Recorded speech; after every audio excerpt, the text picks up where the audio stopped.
नमस्कार दोस्तों, मैं अंकुर उपाध्याय स्वागत करता हूं आप सभी का आपके अपने YouTube channel share market analysis में। दोस्तों बात करूंगा डीवीज लैब के स्टॉक के बारे में।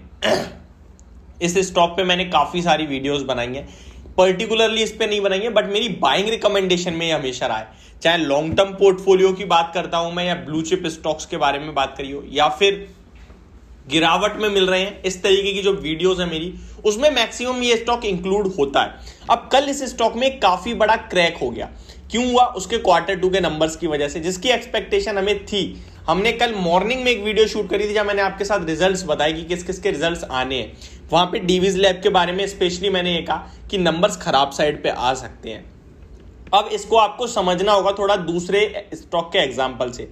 ग्लैंड फार्मा, उसके नंबर्स के बाद वो 15-20% करेक्ट हुआ और उसके नेक्स्ट डे भी वो काफी बड़ी करेक्शन दिखाता है। अब डीवीज लैब के बारे में मैं आपको थोड़ा डिटेल में समझाने की कोशिश करूंगा। यहाँ पे एक एग्जांपल भी देना चाहूंगा मैं। काफी सारे लोग बोलते हैं कि भाई आप अपनी पोर्टफोलियो शेयर करो, तो मैं आपको बताना चाहूंगा डीवीज लैब मेरी पोर्टफोलियो का हिस्सा है। शायद अब आपको कॉन्फिडेंस आ जाए। अगर नहीं आया है तो मैं अब आपको इस कंपनी के फंडामेंटल्स बताना चाहूंगा, इस स्टॉक में आपको क्या करना चाहिए। काफी सारे कमेंट्स तो ऐसे भी आए कि भाई गिर गया है कि आप खरीद लें, क्योंकि उन्हें भरोसा है स्टॉक के ऊपर। तो इसके बारे में आपसे कहूंगा कि क्रैक हुआ है स्टॉक में, एक कहीं ना कहीं बड़ा ब्रेकडाउन हुआ है। कल भी मैंने 3550 पे जब स्टॉक था तभी मैंने वीडियो बनाई थी और स्टॉक अराउंड नंबर्स पेश करे थे तो 3550 पे था। मैंने कहा नहीं खरीदना। 3414 पे बंद हुआ, वहां से और बड़ी गिरावट हुई है। इस स्टॉक में जो है चार्ट्स के अकॉर्डिंग ब्रेकडाउन हो गया, 3300 तक स्टॉक जाएगा। कल भी हो सकता है गैप डाउन ओपनिंग मिले स्टॉक में और 3300 के पास से आपको खरीदना है और एवरेज करना है, स्टार्ट करना है। यानी कि अगर 3300 पे आता है, जिस पे है वो एवरेज करो बिना डरे। बट ऐसा ना हो जाए कि आपकी पूरी पोर्टफोलियो एक तरफ, डीवीज लैब एक तरफ। इसका कहने से मतलब है आपकी मान लो 5 लाख की पोर्टफोलियो है, ठीक है, और आपने 5 लाख में 2.5 लाख का तो डीवीज लैब ही कर दिया एवरेज कर करके, और बचे हुए सारे स्टॉक 2.5 लाख के। ऐसा नहीं होना चाहिए। आपको अपनी पोर्टफोलियो को प्रॉपरली मैनेज करना चाहिए। फॉर एग्जांपल, आपके पास कोई भी स्टॉक मोर देन 5% से ज्यादा पोर्टफोलियो का होना ही नहीं चाहिए। मैक्सिमम भी ले जाओ तो भाई 7% या 10%। यानी अगर आप 50 लाख की पोर्टफोलियो रखते हो तो आपके पास एक शेयर 50,000 से ज्यादा नहीं होना चाहिए। अगर है दैट मीन्स आपकी वेल मैनेज्ड पोर्टफोलियो तो बिल्कुल भी नहीं है, ठीक है। मतलब ऐसा नहीं ना कि एक स्टॉक अगर खराब होता है तो बाकी के 19 स्टॉक कुछ कर ही नहीं रहे आपके लिए। पूरा मैनेजमेंट करो, हर एक सेक्टर से स्टॉक उठाओ, large cap, blue chip, mid cap, growth stock, dividend सारे रखो अपने पास, ताकि कहीं ना कहीं से आपका बैलेंस रहे। और उन 20 में से अगले 5 साल में 2-3 मल्टी बैगर बनने की दम रखते हो। अगर 1-2 खराब भी हो गए तो आपकी पोर्टफोलियो को फर्क ना पड़े।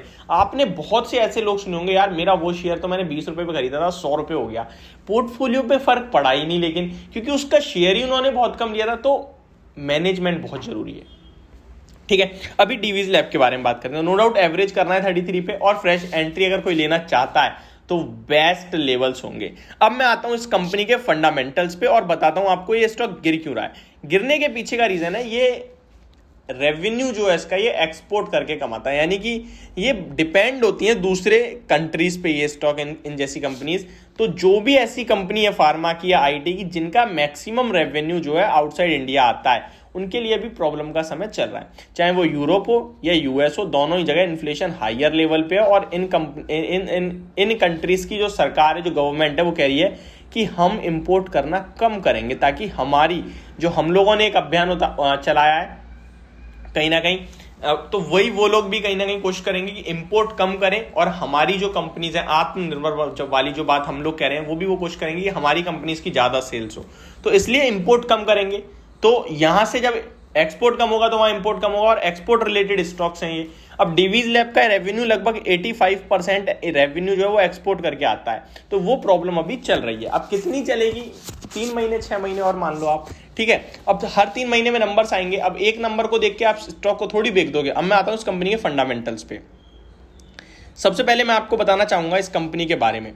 Divi's lab limited is engaged in manufacturing of active pharmaceutical ingredients, APIs जिसे कहते हैं, आप सुना होगा आपने नाम, intermediates and nutraceutical ingredients with predominance in exports. देख रहे हो आप, एक्सपोर्ट्स में कहीं ना कहीं मेन है ये। It has a market presence in 95 countries. 95 countries में इसका प्रेजेंस है। लगभग 14,000 employees and is one of the leading pharmaceutical company in the world, not in India, in the world.